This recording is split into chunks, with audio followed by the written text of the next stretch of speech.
السلام علیکم everyone, welcome back with new podcast. اور آج کی جو پوڈ کاسٹ ہے وہ بہت زیادہ ضروری ہے، اور یہ بیسکلی ہے عید الاضحیٰ کے ریلیٹڈ کہ عید الاضحیٰ کیوں منائی جاتی ہے اور عید الاضحیٰ کا پرپس کیا ہوتا ہے. تو میں آپ سب کو کلیئر کرتا ہوں. عید الاضحیٰ ہمارا مسلمانوں کا ایک تہوار ہے جو کہ حضرت اسماعیل علیہ السلام اور حضرت ابراہیم علیہ السلام کی یاد میں منایا جاتا ہے. اور یہ منایا کیوں جاتا ہے کہ جیسے کہ انڈیا ہندو مذہب ہے، اس کے اندر بکرے کی بلیاں چڑھائی جاتی ہے خاص تہواروں پہ.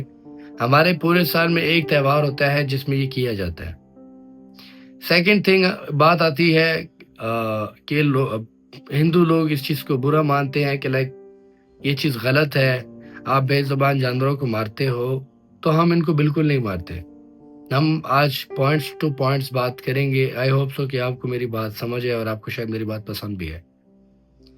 آپ کو پتہ ہے پرانے ٹائم کے اندر جب کھانے کو کچھ نہیں ہوتا تھا، جب کوئی بھی چیز نہیں ہوتی تھی، تو لوگ جانوروں کو کھایا کرتے تھے. میں ہر ریلیجن کے لیے تو نہیں کہتا، کیونکہ کافی ریلیجنز ہے جس کے اندر کافی تر جانور کھائے جاتے ہیں جو کہ ہمارے مسلم کمیونٹی میں نہیں کھائے جاتے، لیکن ہمارے یہاں پر حلال جانور کھائے جاتے ہیں. آج میں اپنے ہندو بھائیوں کو کچھ پوائنٹس کلیئر کروں گا تاکہ ان کو سمجھ آ جائے. ہمارے اسلام میں کہا گیا کہ جس جانور پہ سواری کی جاتی ہے وہ مکروہ ہے، ٹھیک ہے. پرانے زمانے میں جس ٹائم میں کیا کہتے ہیں پرانا زمانہ تھا، نہ اسلام لوگوں کو اتنا زیادہ پتا تھا، نہ ہندو مذہب پتا تھا. اس ٹائم کے اندر جب جنگیں وغیرہ لڑی جاتی تھی تو اس ٹائم لوگوں کے پاس خوراک میں کچھ نہیں ہوتا تھا. جب ہنگامی صورتحال بنتی تھی، جیسے کہ آج کل کے ٹائم میں کہا جائے ڈاؤن فال ایک کسی کا ہونا، اس ٹائم میں گھوڑا بھی کھانے کا کہا جاتا تھا کہ آپ گھوڑا کھا سکتے. میں بیسکلی اور اسپیشلی فرسٹ اسلام کے لیے کلیئر کروں گا، ٹھیک ہے. گھوڑا کھانے کو کہا جاتا تھا، لیکن پھر یہ چیز روک دی گئی کیونکہ جنگ کے ٹائم میں ان کے پاس سواریاں ختم ہو گئی تھی. تو جب سواریاں ختم ہوئی تو پھر جا کے تھوڑی سی مشکلات سامنے آنے، جب زیادہ تر گھوڑے کھائے گئے، کیونکہ اس ٹائم میں یہ تھا کہ سواریاں آپ کو پتہ ہے، سواریاں ہیئر اینڈ دیر ٹریول کرنے کے لیے ہارس رائڈنگ کی جاتی تھی. تو جب وہاں پر جنگی صورتحال بڑھ گئی، جب اس ٹائم میں ان کے پاس سواریاں ختم ہوئی، تو پھر اسلام میں کہا گیا کہ گھوڑے کو مکروہ قرار دیا گیا کہ آپ گھوڑے جس پہ آپ سواری کرتے ہو، جس پہ آپ رزق روٹی کماتے ہو، وہ آپ کے لیے مکروہ کر دیا گیا. تو سیم ایز اٹ از. بات کی جائے یہاں پر قربانی کی، تو قربانی ہم بیسکلی حضرت اسماعیل علیہ السلام اور حضرت ابراہیم علیہ السلام کی میموری میں کرتے ہیں، ان کی میموری کو مینٹین کرنے کے لیے. اس لیے یہاں پہ اسلام میں فرض ہے، کیونکہ ان کو بھی اللہ تعالیٰ نے حکم دیا تھا کہ آپ میرے لیے جو ہے نا اپنے بیٹے کو قربان کر دو.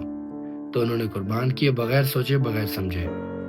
ہر مذہب کے اپنے قوانین ہوتے ہیں، ہر مذہب آپ کو کچھ نہ کچھ سکھاتا ہے. کوئی بھی مذہب ہے وہ آپ کو نیگیٹیوٹی نہیں سکھاتا، کوئی بھی مذہب ہے. ایون کرسچن ہے، مسلم ہے، سکھ ہے، مسلمان ہے، کسی کا بھی دھرم کوئی آپ کو غلط چیزیں نہیں سکھاتا.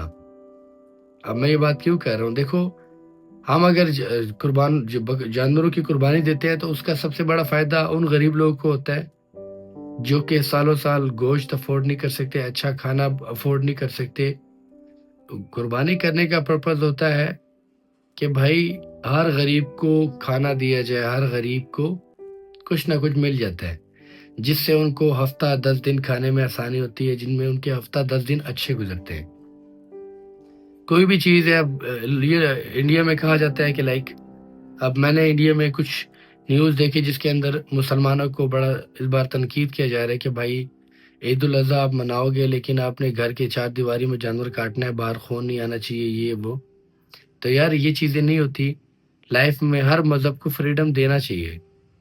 آپ لوگ گائے کو اپنی ماں سمجھتے ہیں، تو آپ کی ماں ایک ہی ہوتی ہے جو آپ کو پالتی ہے، اور دوسری ماں آپ کا دیش ہوتا ہے، آپ کی کنٹری ہوتی ہے، آپ کا ملک ہوتا ہے. جو آپ کی ماں ہوتی ہے، جو ماں کی جگہ پہ ہوتی ہے، کیونکہ وہ آپ کو جو ہے نا جب آپ زندہ ہوتے ہو آپ مسلمان ہو تو آپ کو دفنا دیا جاتا ہے اسی زمین میں، اگر آپ کرسچن ہو آپ کو دفنا دیا جاتا ہے، اور اگر آپ لائک ہندو ہو تو آپ کو اسی زمین کے اوپر جلا دیا جاتا ہے، اور اسی سمندر میں آپ کی جو ہے نا استھیاں بہا دی جاتی ہے۔ آپ کی ماں، آپ کا ملک، اور اس کے بعد آپ کی وہ ماں جس نے آپ کو پیدا کیا ہوتا ہے، یہ آپ کی ماں ہوتی ہے۔ اس کے علاوہ کسی جانور کو ماں کہنا، اب ایک گائے میں ایک بات کرنے لگا ہوں لائک تھوڑا سا شاید فنی بھی ہو، اور تھوڑا سا لائک سوری بس پہلے کرتا ہوں۔ آپ لوگ کہتے ہو کہ گائے ماں ہے، تو گائے ماں ہے تو پھر باپ کدھر ہے؟ ایک بات ہے یار، دیکھو یہ چیزیں سمجھنے کی ہوتی ہے یار۔ آپ کو چاہیے کہ جو گائے ہوتی ہے اس کا جو لائک میل ہوتا ہے وہ تو پھر باپ بنتا ہے نا، بس ٹھیک ہے یار۔ لیکن یہ لوگ اس چیز کو نہیں مانتے، یہ غلط ہے۔ گائے ماں نہیں ہوتی، اور ہم اگر ان کو قربان کرتے ہیں تو ہم ان کا گوشت ضائع نہیں کرتے، ہم ان کو جو ہے نا فائر نہیں مارتے، ہم ان کو کرنٹ نہیں مارتے۔ میں نے کافی تر ویڈیوز دیکھی ہے جہاں پر یو کے میں حلال گوشت کا بھی لکھا گیا ہوتا ہے، جو کہ بتایا جاتا ہے کہ یہ قربانی کر کے گوشت، اور ایک ہوتا ہے جانوروں کو کرنٹ دے کر مارنا۔ کرنٹ کا آپ کو کرنٹ کا اندازہ تو ہوگا۔ تو الحمدللہ ہمارے مسلم کمیونٹی میں یہ چیز نہیں ہوتی۔ ہم جانور کو جب ذبح کرتے ہیں، ہمارے مسلمانوں کا یقین ہے جو بھی ہم اپنے لحاظ سے کرتے ہیں۔ ہر مذہب اپنی جگہ سوچتا ہے۔ اب آپ لوگ جب لائک بکروں کی بلی چڑھاتے ہیں، آپ اس کو کھاتے نہیں ہیں، آپ ان کو مار کے ویسٹ کر دیتے ہو، لیکن ہم یہ چیز نہیں کرتے، ہم کھاتے ہیں، ہم غریبوں کو دیتے ہیں۔ جو مستحق ہوتا ہے، جو لائک افورڈ نہیں کر پاتا پورا سال لائک وہ گوشت دیکھتا ہے، کیونکہ آپ دیکھا جائے گوشت کی جو قیمت ہوتی ہے ہر ملک میں الگ ہے، لیکن کاسٹلی ہوتا ہے، تو ہر غریب افورڈ نہیں کر سکتا، جس کی وجہ سے قربانی رکھی گئی۔ ہر چیز میں جو ہے نا خدا کی حکمت ہوتی ہے، لائک اوپر والے کی، کہ وہ کچھ بھی کرتا ہے بہتری کے لیے ہی کرتا ہے۔ کتنے سارے غریب لوگ ہوتے ہیں جو عید کے دن جن کو گوشت کھانا نصیب ہوتا ہے، کتنے غریب ہوتے ہیں یار۔ اس چیزوں پہ بات میں آج کی ویڈیو بنانے کا پرپس تھا کہ یار دیکھو، کبھی ایک چیز آپ کرتے ہو، پہلے آپ اپنے مذہب سے اس کو پڑھ کے آؤ کہ آپ کو آپ کا مذہب یہ کہتا ہے، تب اس کے بعد جا کے آپ اگلی نیکسٹ بات کیا کرے۔ آپ کو آپ کا مذہب یہ نہیں کہتا کہ بھائی کسی جانور کی، آپ کو آپ کا مذہب، آپ کے کہیں پہ بھی ہندو مذہب میں کہیں پہ لکھا ہوا ہے کہ قربانی حرام ہے، قربانی غلط ہے، یہ نہیں کرنی چاہیے، تو ایسا نہیں ہوتا۔ امید کرتا ہوں کہ آپ کو آج کی ویڈیو پسند آئی ہوگی۔ ملتے ہیں انشاءاللہ نیکسٹ ویڈیو میں، دعاؤں میں یاد رکھیے گا۔ اللہ حافظ۔